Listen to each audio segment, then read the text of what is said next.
तो कैसे हैं नीट 2024 वाले लोग। देखो अभी कुछ लोगों का क्लास स्टार्ट हुआ होगा, कुछ का अभी जस्ट होने वाला होगा स्टार्ट। लेकिन इस क्लास स्टार्ट होने के भागदौड़ में भूल गए कि हमारे एग्जाम में सिर्फ और सिर्फ 11 महीने का समय बचा हुआ है। और एक छोटा सा बात है जिसे समझना बहुत जरूरी है कि आपका एक बार क्लास स्टार्ट होता है तो यहाँ पे बहुत सारा कुछ आपका अचानक से बदलने वाला है। जैसे क्या होगा कि अभी कुछ लोग होंगे, उन्हें समझ नहीं आ रहा होगा कि क्या करें, क्लास स्टार्ट नहीं होगा, जब हो जाएगा तब समझ में नहीं आ रहा कि करे तो कैसे करे जो करना चाह रहे हैं। दरअसल में देखो, जब क्लास स्टार्ट होगा तो डेली के 5 से 6 घंटे की क्लास हो जाएंगे तुम्हारे, और ऐसा होगा कि तुम कभी ना मतलब ऐसा होगा, यूजुअली ऐसा ही होगा कि क्लास का जो वर्क होता है उसी में तुम ट्रैप होकर रह जाओगे, उससे बाहर का सोच नहीं पाओगे। और एक बात हमेशा याद रखना कि एक स्टूडेंट जिसका रिजल्ट आता है ना, वो 11th और 12th दोनों को स्टार्टिंग से मैनेज करता है, तभी जाकर उसका रिजल्ट आता है। और ये बात आपको अभी डे 1 से रखना पड़ेगा दिमाग में, इस बात का ख्याल। अभी से आपके एग्जाम का जो डेट बचा हुआ है, जितना टाइम बचा हुआ, ऑलमोस्ट 11th मंथ है, मई का मंथ है, जून से आपका प्रिपरेशन स्टार्ट हो जाएगा और मोरलेस अगर उसको लेके चले, और मई के फर्स्ट वीक में अराउंड आपका एग्जाम होगा, क्योंकि चीजें नॉर्मल है तो वही एक इसका शेड्यूल टाइम होता है एग्जाम होने का। तो मई में आपका एग्जाम होगा। तो ध्यान देना यहाँ पे एक छोटा सा बात कि मई में जब आपका एग्जाम होगा तो 11 महीने का समय है। जब आपका कोचिंग शुरू हो जाएगा तो सिलेबस बहुत फास्ट पेस पे चलेगा और आपके पास बहुत सारा लोड होगा। तो सवाल उठता है कि इसे मैनेज कैसे करें, किस तरीके से करें ताकि इफेक्टिवली हमारा प्रिपरेशन हो और नेक्स्ट ईयर हमारा जो रिजल्ट है वो आराम से पहले अटेम्प्ट में जो देने वाले हैं, जो प्रिपरेशन मतलब आखिरी अटेम्प्ट हो आपका। फर्स्ट अटेम्प्ट बोलना गलत है, जो भी अटेम्प्ट दे रहे हो ये आपका लास्ट अटेम्प्ट होना चाहिए। तो देखो, नीट 2024 का जो गाइडलाइन है उसको अगर हम फॉलो करें, मई को ध्यान में रखते हुए, जो एग्जाम का डेट हम इसे कंसीडर कहां पे कर रहे हैं, कौन से महीने में, मई में, जो मोस्ट प्रोबेबली इसी महीने में होगा। तो मेरे पास जो बचा टाइम है 11 मंथ है। जब इसमें स्टार्ट करोगे जून के महीने से, तो पूरा जो 11 महीने का समय है उसको 3 हिस्सों में बांट दो। एक है सेगमेंट जिसमें 2 महीने का पार्ट है, एक सेगमेंट है जिसमें 4 महीने का पार्ट है, तो 6 हो गया। और इधर बचा 5 महीने का पार्ट है जो कि आपका 11th का पोर्शन हुआ। हम सब जानते हैं कि 11th का पोर्शन बहुत ज्यादा होता है और काफी कॉन्सेप्चुअल होता है, अगर स्पेशली फिजिक्स की बात करें तो। फॉर एग्जाम्पल, फिजिक्स में पूरा मैकेनिक्स आपका क्लास 11th में पढ़ना है तो 11th में थोड़ा ज्यादा टाइम देना पड़ता है। 11th का बेस अगर आपका अच्छा हो गया, इसका मतलब 12th आप बहुत ही आसानी से वहां पे कंप्लीट कर लोगे। तो अगर क्लास आपका जून से स्टार्ट होता है तो याद रखना, जून, जुलाई, अगस्त, सितंबर और अक्टूबर, ये जो 5 महीने का पीरियड है, इसमें कोशिश करना है कि 11th को थॉरो एकदम अच्छे तरीके से कंप्लीट करना है। साथ ही साथ जिस वक्त आप 11th अगर पढ़ाई करते रहे, आपने एक एक मिनट का सही इस्तेमाल करो। इस टाइम में 12th का, क्योंकि आपका 12th पढ़ा हुआ है, तो 12th का जितना आप रिवीजन कर सकते हो during the period of class 11। कैसे करोगे? आपके पास संडे का टाइम मिलेगा, टेस्ट के अलावा जो समय बचा। क्लास जब करोगे, मॉर्निंग में करोगे तो इवनिंग का पूरा टाइम होगा। होमवर्क कंप्लीट करने के बाद, सारा कुछ कंप्लीट करने के बाद, गाना सुन के टहलना जो इधर करना है वो सब छोड़ के, जो क्लास 12th है उसके सिलेबस पे थोड़ा फोकस दोगे, तो 12th में जब सिलेबस स्टार्ट होगा तो आपको चीजें याद रहेंगी, कोई भी दिक्कत नहीं होगा क्लास 12th के सिलेबस को कंप्लीट करने में। तो 11th जो होगा आपका जून से लेकर अक्टूबर तक चलेगा। और इसमें 11th के पढ़ाई के साथ साथ आपने 12th भी रिवीजन करनी है, और 11th बहुत जबरदस्त तरीके से करनी है। जो आपका कमी रह गया था पिछले एग्जाम में, वो यहाँ पे नहीं रहना चाहिए। और ये आपका जिम्मेदारी, अब जहां पढ़ते जा रहे हैं उसकी जिम्मेदारी नहीं है। आप जाके टोटली डिपेंडेंट रहेंगे कोचिंग के ऊपर तो ये चीज नहीं होगा, वो तो जो पैरेलल चल रहा है उसी तरीके से चलाएंगे। आखिरी में सिलेबस कम होगा तो 2-2 टीचर लग जाएंगे बढ़ाने के लिए आपको, तो उस समय आपको परेशानी का सामना करना पड़ेगा। तो आपको अपने आने वाले दिन के लिए पहले से तैयार होना है। तो 11th चलेगा, साथ साथ क्या करना है, 12th भी वहां पे आपको पैरेलल रिवीजन करते चलना है। जब नवंबर का महीना आ जाएगा तो नवंबर से मान लो दिवाली वाले के टाइम जैसे होते हैं, नवंबर, दिसंबर, जनवरी और फरवरी, यहाँ पे जाके आपको अपना पूरा का पूरा 12th का जो सिलेबस है कंप्लीट करना है। कंप्लीट 12th का सिलेबस यहाँ से आपको पूरा कर लेना है। जैसे ही 12th का सिलेबस आपका यहाँ पे पूरा हो जाएगा, इस समय जब 12th का सिलेबस जब पूरा कर रहे होंगे तो ध्यान देना, इसमें बिल्कुल 11th को छोड़ना नहीं है। इस समय क्या है, पैरेलल में 11th क्लास का जो आपका सिलेबस है उसका रिवीजन करते रहना है। जब 11th पढ़ रहे हैं तो 12th आपका पढ़ा हुआ है, आप ड्रॉपर हैं तभी जाके तैयारी कर रहे हैं, तो आपको 12th रिवीजन करते रहना है। जब 12th चल रहा है तो समय पैरेलल 11th का रिवीजन करते रह जाना है। और जो आगे का पॉइंट है हमारा, मार्च और अप्रैल है, इस पीरियड में आपको क्या करना है, इस पीरियड में रिवीजन एंड टेस्ट सीरीज हर रोज, एवरी डे। मतलब मार्च में 1 महीने टाइम बिताने के बाद अप्रैल में आपका ऐसा होना चाहिए कि हर रोज सिलेबस एक बार आपका रिवीजन हो रहा है। ध्यान देना है कि इस पूरे प्रिपरेशन में तुम एक काम जरूर करना, सबसे पहला काम है, बड़ा बड़ा नोट्स बनाना चाहे नहीं बनाना, एक चीज हमेशा लिखना, कोई भी चैप्टर पढ़ रहे हो ना तो उसका जो की पॉइंट्स होता है, ये की पॉइंट्स हमेशा नोट करते जाना, पहला।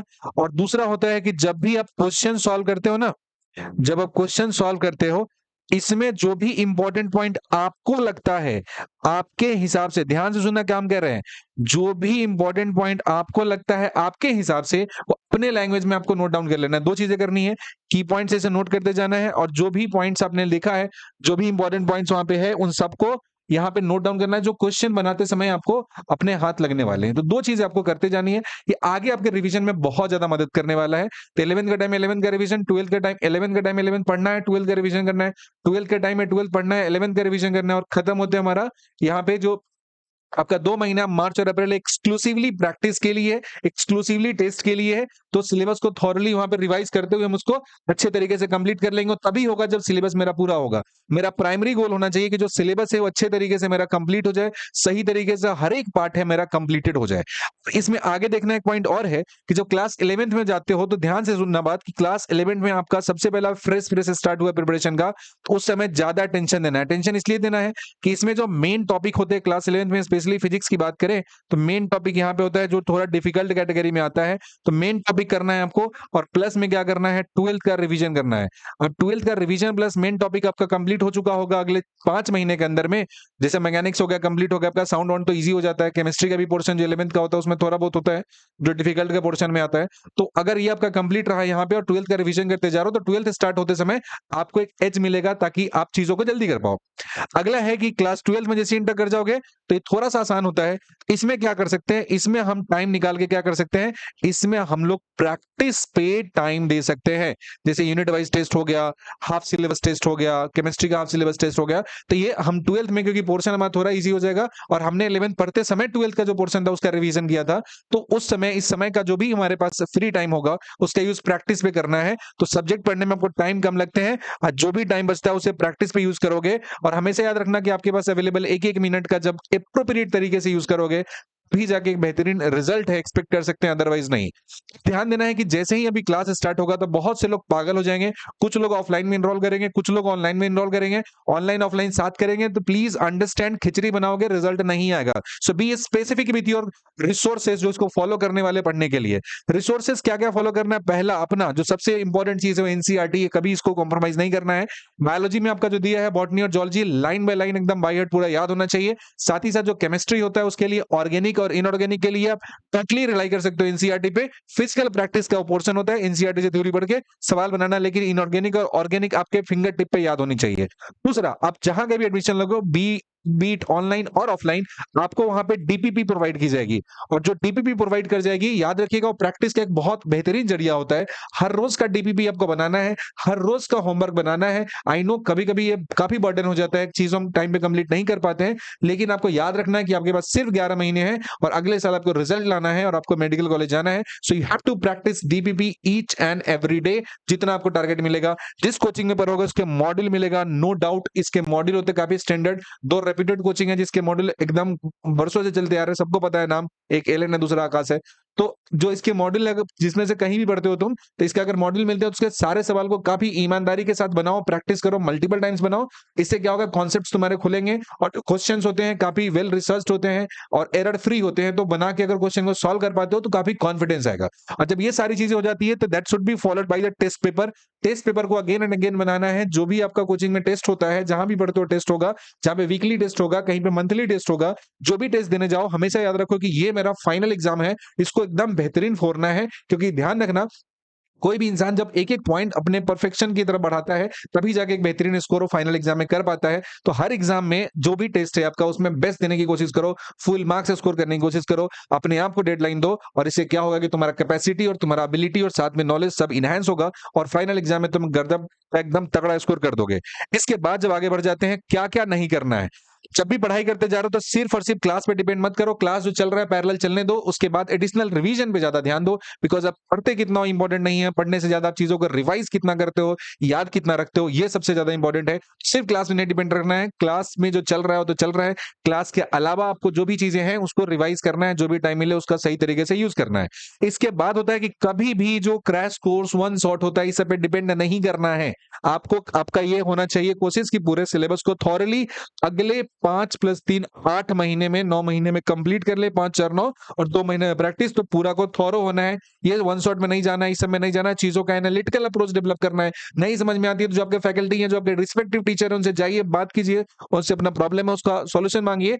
लेकिन इन सब चीजों पे ज्यादा डिपेंड नहीं करना है, आपको अपना नॉलेज लेवल इनहेंस करना है। क्योंकि 500 550 नंबर पढ़ने के बाद 300 नंबर 400 नंबर कुछ भी होता है, अपने नंबर को अगर एलिवेट करना चाहते हो तो सब्जेक्ट को एनालिटिकली समझना बहुत जरूरी होता है।